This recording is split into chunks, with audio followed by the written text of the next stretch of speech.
Hi, and welcome. Tonight we're going to talk about the memories section of Family Search. Hopefully by the time we're finished, you'll have a good idea how to put something into memories, how to tag it, how to tell a story, how to record a recording, and all the things you need to know about the memory section. But before I start, I have to talk about the picture that's in the background because that's how I start all our recordings. This picture, and I'm going to back out for a minute, is a picture of a great grandmother way back in the 16 and 1700s who lived in Salem, Massachusetts. And her name was Rebecca Nurse Town. We've heard it both ways, but I believe it's actually Nurse. And she was the last woman hung in the Salem witch trials. This is now a museum, and if you desire to learn about the witch trials, you can go there and tour her house.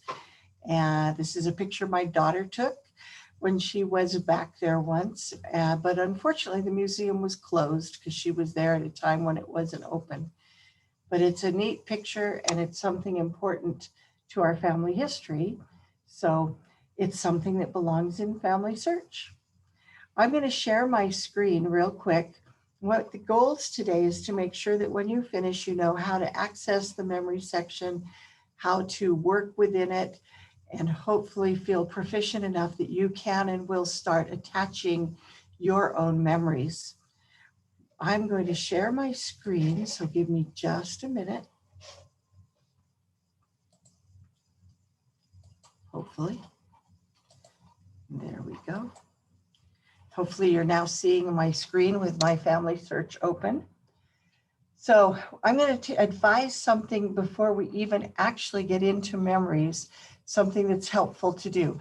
I'm going to be attaching a photo today to my cousins. They're actually my father's first cousin. And so I'm going to go into the tree and I'm going to navigate so that I can get his ID number. So he happens to be the son of Madge Marie Wirtz, who's my aunt. I'm going to go to her page. She only had one child. I'm going to scroll down to the family section. And there we can see Ralph. We called him Don. And here's his PID number, his person identifier number. And I'm going to copy that. And I am going to say copy ID. Hopefully when I need it, it'll still be there. And if not, we'll know how to get back to it. All right, so I'm going to go up to the top and I'm going to go across the top bar here and choose memories. And I'm going to choose, the overview is something I'll go over really quickly. And it's just going to be just exactly that. It's going to give you ideas why you'd want to share your memories. It's going to talk about what's new on Family Search Memories. You can create a slideshow, you can organize by topic, you can share an album, you can discover memories that others have put onto Family Search about your family members. You can see more people. So it's just a great place to look at, just to peruse it once or twice before you actually get into this. Lots of good information as you scroll down to the bottom of that page. I'm going to scroll quickly back up to the top. Hopefully not so quickly that I'm making y'all sick. Okay, now, so we have 4 options once we're in Family Search Memories. We have the overview, we have the gallery, people, and find. And we're going to real quickly touch on each of those. I'm going to start with the gallery. The gallery is where every photo that you've, or document, or story, or audio, if you've added it into Family Search, then you're going to be able to see it within the gallery unless you have moved it out of the gallery. And we'll kind of talk about that in a little bit. We have a few photos that need tagging, and we're going to add some other photos today, one other photo today, so that you can get an idea there. This particular picture of me does not need to be here, so I'm going to click on that box And I'm just going to real quickly go up and delete this one because it doesn't need to be there. Come on. It doesn't want to be deleted. We'll do it later when we're in that section. So this is going to show, like I said, anything that you have put into FamilySearch Memories is going to show up here. And there's lots of little clues, but we're going to go across the top first and talk about a few things there. So here you can see, you can narrow it down. You can see only photos, you can see only stories, you can see only documents, or you can see only audio. I'm going back here to the main view, which gives you a view that looks a kind of a thumbprint view of what they look like. You can arrange them however you see fit. This is starting with newest added. We can arrange them by title. We can arrange them by no title. Those are ones that we should add titles to. We could arrange them by not tagged, not in an album, private, and public. So those are some options that you have there. This little box over here next to that on the right-hand side of the screen, you can click there and it will, that's what's selected right now as to how we see the photos and documents that we have here. If we click on this one, it's going to show you them arranged by a list. This is no title, but let's just go to newest added, and there it shows those up. There's information that we could add and put in here.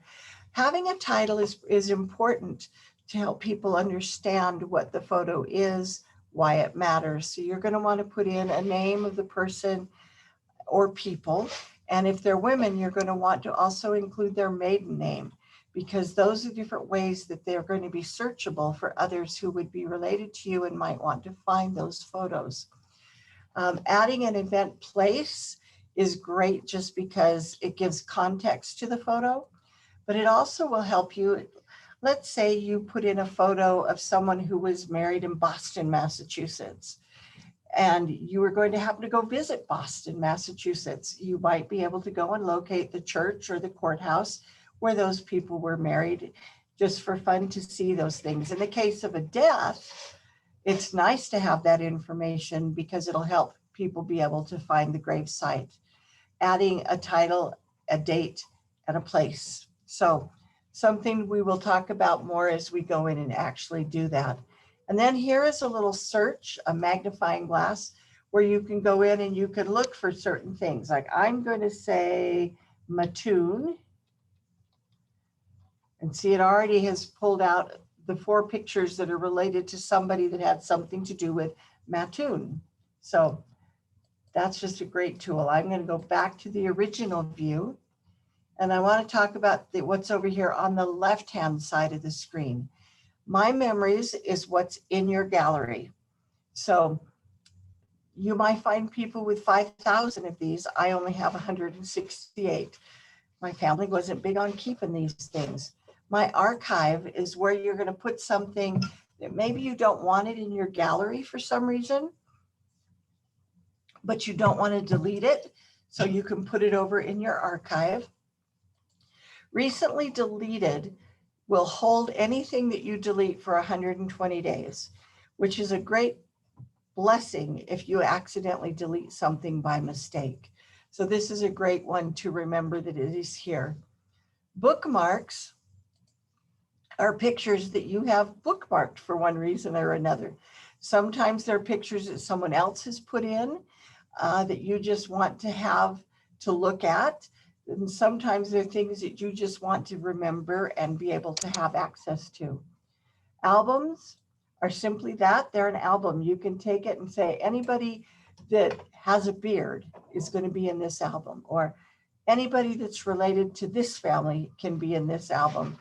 And it's a great tool, and albums can be shared so that if you're working on a family line and you've got a relative that would like to see your photos for that family, you can actually send them an album.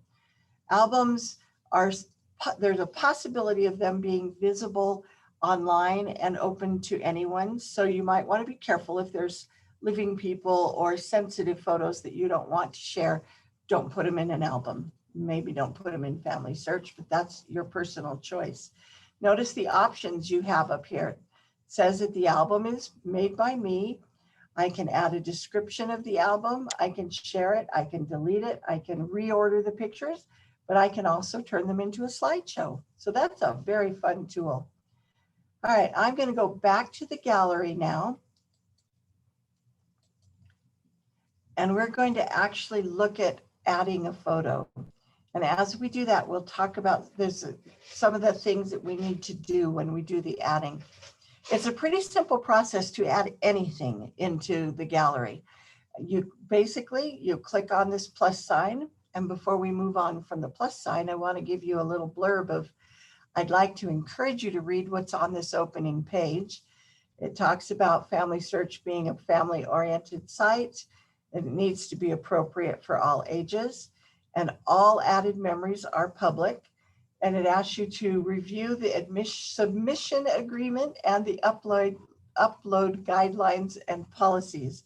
So please make sure that you read through those so you understand what is okay, what isn't okay, especially the upload guideline and policies. There's a lot of useful information there. So depending on where your photos are, we're now going to kind of scroll down and look more towards the bottom of this page or the middle of the page. Notice we have a drag and drop files. So literally, if they're on your computer, you can just click on them and drag them in and drop them in.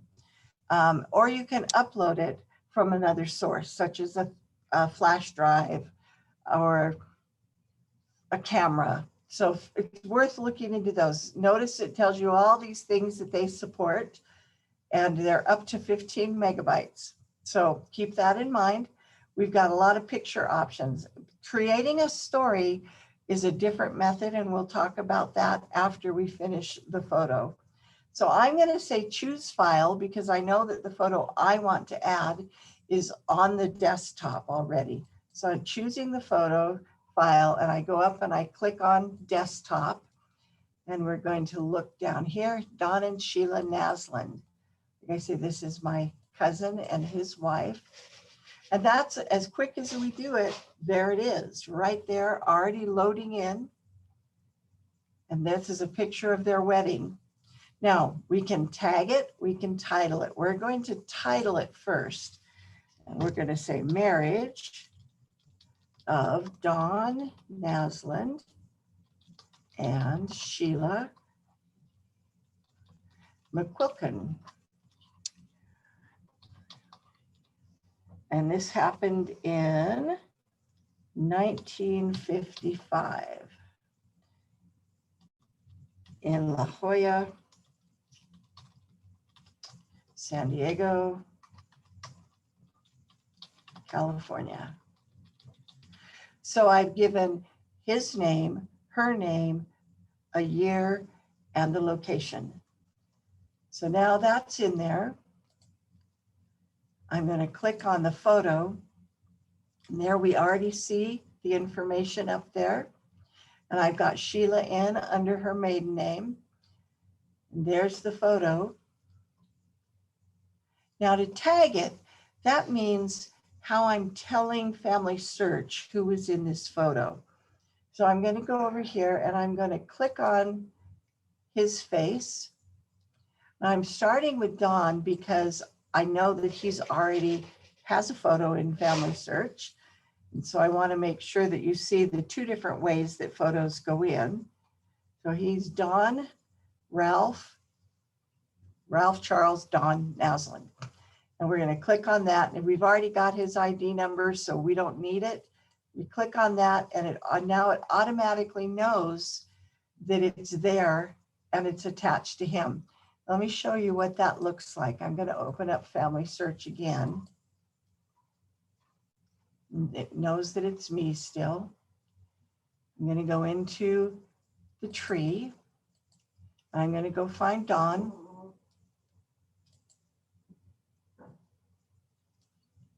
I'm going to paste his ID number in there and say go. So now we're on his page. I'm going to click on memories. So this is going to be the memories of him. I'm going to click there and we're going to drop right down to his memories. And there is that photo of their marriage. Just like that. It's an amazing thing. I'm going to go back into the gallery. And now you're going to see that it's tagged and all ready for them. I'm going to click on that photo again. And I could have done this through him, but I didn't. I'm going to click on Sheila.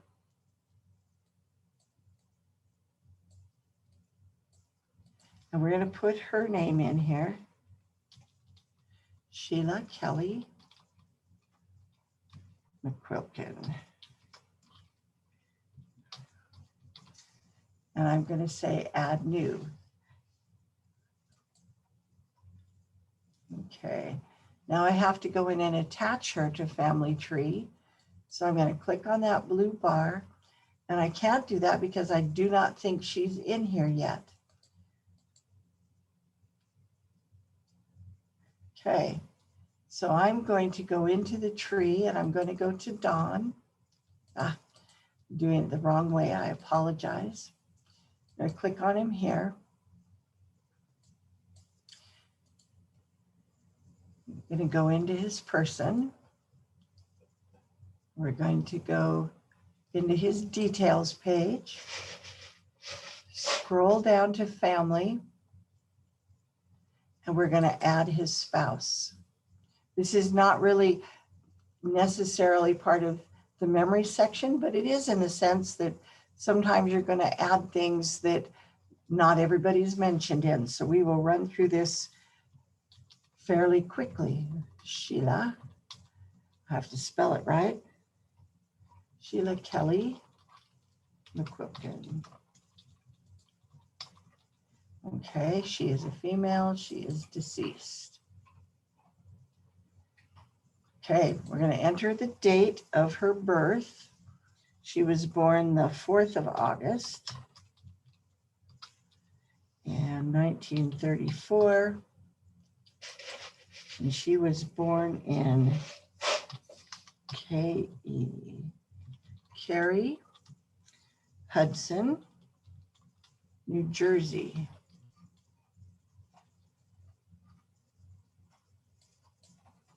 Okay.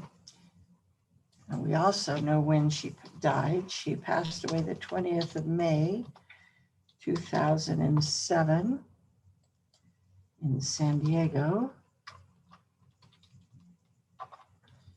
California. Okay, and we're going to say next. Now it's going to bring this up, and there was no match in Family Search. So now we're creating this person. So there she is. And now we're going to go in and see, now that we have her ID number, copy ID, we're going to go back into the gallery. So we're going to go Memories, Gallery. I'm going to click on this photo. Attach to Family Tree. I'm going to paste her. Let me show you again because I did that kind of quickly. So I'm on the photo in the gallery. It talks about what the title is and what the event was. I'm going to click on Attach to Family Tree, and it brings up, please find her person ID number, so I can paste that right there. I can say select, and it's now attached also to Sheila. So it's pretty easy and pretty quick, and it's amazing. So now I'm going to make a topic tag, and this is going to be weddings.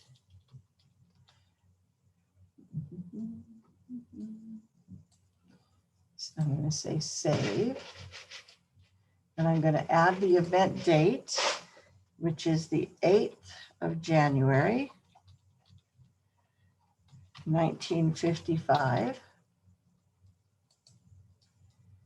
Okay, and we're going to save that. The event place was in San Diego. I will eventually find out the actual site of the wedding and put that in, but for right now, this is a great hint. We'll just say the marriage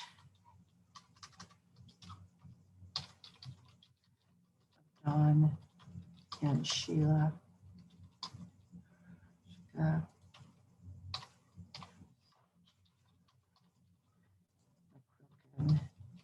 Naslund. Okay. Now, as I save that, now notice I put her maiden name in parentheses. That's a personal preference, and you can put it in parentheses. You can put it as just the straight name, however you prefer. She could be just listed as Sheila McQuilkin. So however you prefer to do it. Now, something kind of cool that you can do right here on this very page is I was only 1 year old when they got married.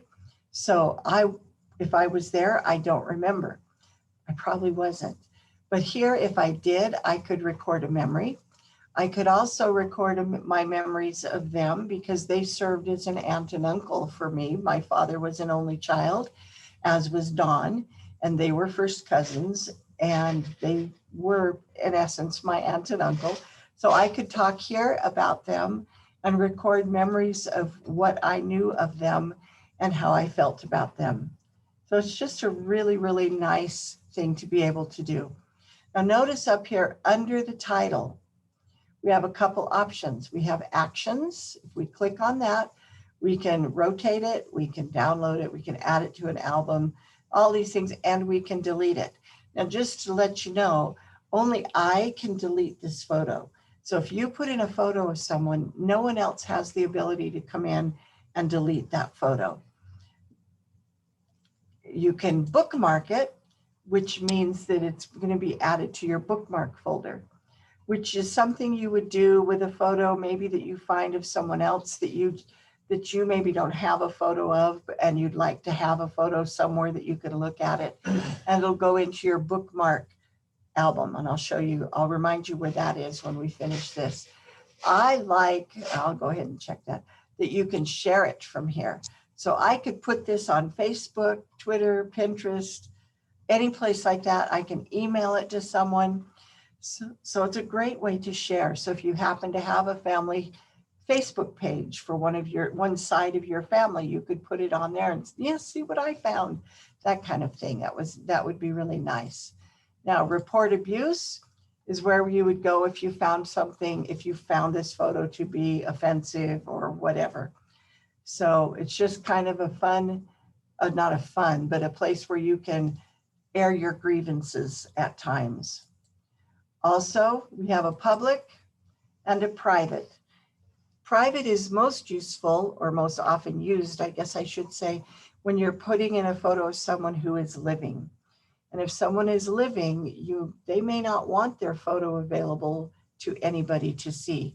Now, in theory, when you tag a photo to a living person, it's not supposed to be visible, but it's a great way to just make sure that it isn't visible if you don't want it to be.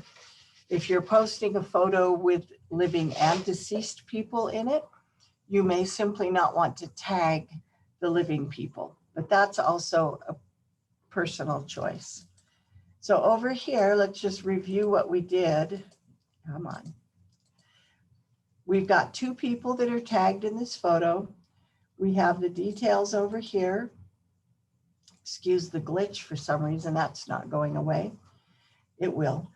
And it shows all the information about the photo. Here, I bookmarked it, and it'll tell you how many people have looked at it.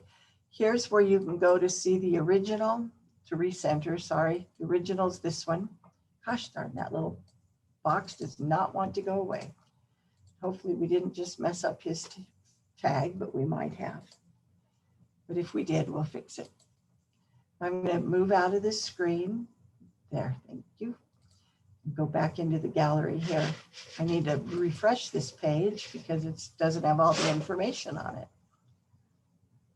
Okay, so now we're back in the main page, and over here is where you see the bookmarks. So it's in this memory section, and there's that photo that we just added into that.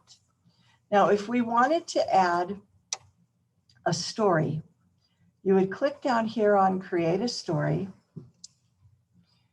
and it's going to bring up a template that you can use. Notice that it gives you the ability to attach 10 photos. So if you had photos from a family reunion, you could put up 10 different photos of the family reunion. But you can just put in one photo. It doesn't have to be 10. You can title your story, and then you have an area to type. Now, if you're going to type your story in, you're going to have to do a little bit of tricking around with it a little. So it gives you an hour to type in your story. And then if you haven't saved it, you lose it. So my suggestion is, if it's a story that you're going to actually be typing, set your alarm on your phone to 50, 55 minutes, type. Then you go in, you tell it to save, which is right up here on the top of the screen in the center. And you go back in and edit it. And I'll show you how to edit it in a minute. You can copy and paste from a Word document into this. And if you do that, just make sure that you review it before you make it final, so that you've gotten out any odd things that happen as it comes over into FamilySearch, because sometimes it adds characters, deletes characters, and that kind of thing. So just watch for that, but both ways are possible. You can have the story be public, or you can have it be private. I'm going to go back into my gallery, and I'm going to click on stories. I'm going to click on this story here. So this is one of my favorite stories, which we won't get into today, but he's an interesting character. If you're interested in learning about him, you might want to take this ID number down and go in and look at it, because the story is really fun. But so here we've got this, and we've got it all typed in here, and you can read the story. It's all right there. Over here, we haven't topicked it or tagged it or anything yet, but it is attached to 3 people. Right up here above the title is where the edit is. And so you would want to go into here, click edit story. It'll bring it up again. And that's where you would go if you were typing, or if you needed to make any kind of changes after that was done. I'm just going to say save.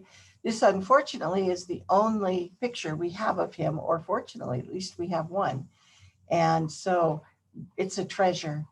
And just so you know, we call him the Not Scotsman because this line of the family is not Scottish. It's part of why we were really confused about finding him dressed up in such obviously Scots regalia. So, like I said, read the story if you're at all interested.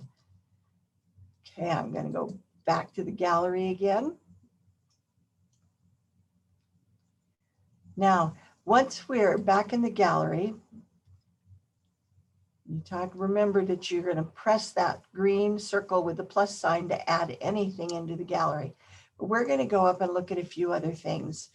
This next box says people.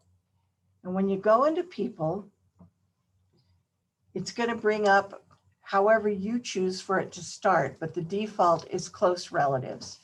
And it's going to sort them however you tell it to sort them. I've got it set for last names. You can have first name, birth year, however you want to look at it. And I am going to change this to all my relatives.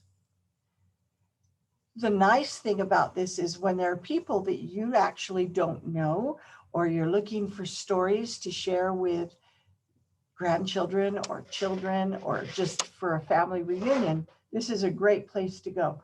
You can come in here and you can scroll through and see, who do you not know much about? I'm going to go now. Notice I'm going to highlight here Daniel Deacon. Notice it's got some stuff back here in the back. That lets you know that there's more than one photo. If there is only one photo, it'll be just one photo that shows up. And so as you scroll through here, you'll see these different people that have photos or stories or memories. So I'm just kind of scrolling through here, giving you an idea what this looks like. Now here's an interesting person. I don't think I know who this is, so let's look and see. So this is my father, Jack, and it goes back through his family. So father, my grandfather, my great-grandfather, my great-great-grandfather. Then it goes over to his sister and down, and here's this group where this guy comes in is right in here. So I can click on him. It'll take us to his page, and we can look at photos of him. So there's a photo of a house that he lived in. Here is a marriage record for he and his wife. There could be a story and there could be audio, but there isn't. But that's the neat thing that you can do when you're looking at this page. I'm going to go back and see if we can find somebody from a long, long time ago. Going past those people. So far, I'm mostly seeing people that I know about, but not all of them. I'm going to click on Ibram here. Ibram I'll show you how he's related to me. Again, this is my father, Jack's family, and my grandmother. This is my great-grandmother, and this is her brother from a second marriage of her father. And on Ibram, he has a lot of direct line relatives who are doing a lot of work and adding a lot of information. So we've got documents on him. We've got stories on him. He was a pretty amazing man. And it's just the kind of things that you can find out by clicking on that button that says people. Make sure you have it say all so that you can see everything that you'd like to see there. Now, find is a place where you can actually search for things. So you can search by topic tag. So remember, I put a topic tag in on that picture of Don and Sheila of wedding. So let's type in wedding. Okay, wedding. We'll just say weddings and see what it brings up. Oh, see? Now these are all pictures who are pictures of weddings. These are not necessarily people related to me. But because I put that topic in there, we've got all sorts of great wedding pictures. Now I could put in more information. So let's see if I say Naslund wedding. See if it'll search that one. I probably need to go back in and change that to a better topic that'll make more sense. But you can also search by text. So we could say, let's put in a last name of Hines. Let's search for Hines. This is one of my mother's maiden names. And here we see pictures of people who had the last name of Hines. You can actually go through here and identify pictures, if you recognize names, of people who are related to you. So you might find cousins on here. It's just very cool. Don't they look like a cute and happy little couple? I don't know who they are, but they just do. So that's just kind of a fun thing that you can use for the find section. I'm going to go back to the gallery. I'm going to kind of switch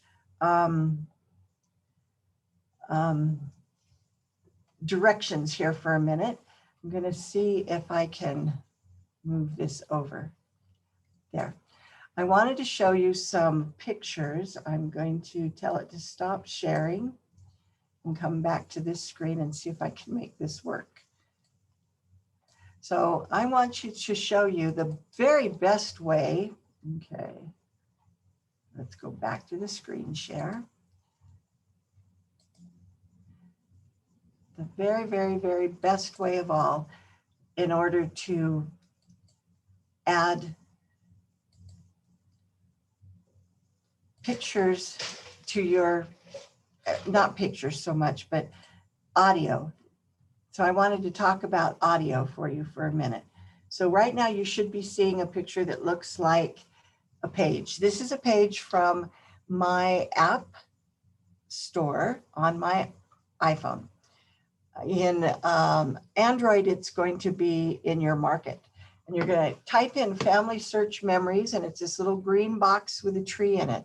This is a really important app, and I'm going to tell you why.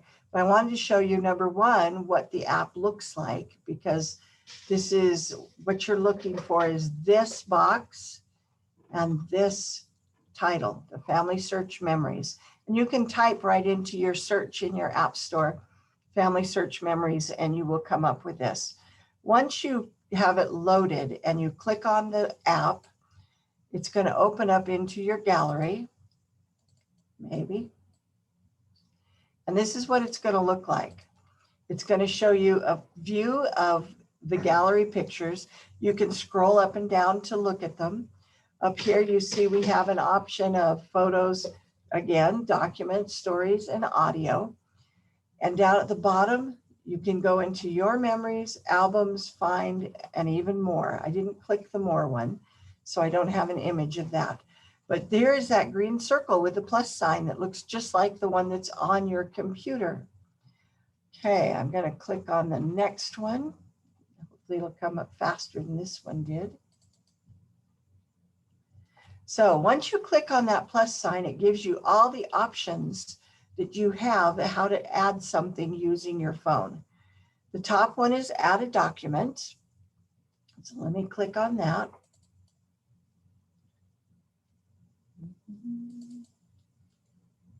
Okay, it's not wanting to do. Here we go. Once we say add a document, it says add from. You can actually take a photo of the document, or you can choose it from your camera roll, or you can choose it from files that you may have on your phone. So this is a great tool if you're visiting family and you just want to be able to take pictures of some of the pictures that they have either in an album or on their wall or any of that kind of thing. This is a great tool. And you'll take that picture and it'll walk you through the exact same steps that you do in the main gallery on Family Search. Now I'm going to go to the next one. So this one is what you get if you click on add a story. I would not particularly want to type a story on my phone, but some people might. But you can add photos here. You can start your story. You can do everything that you would do on the computer.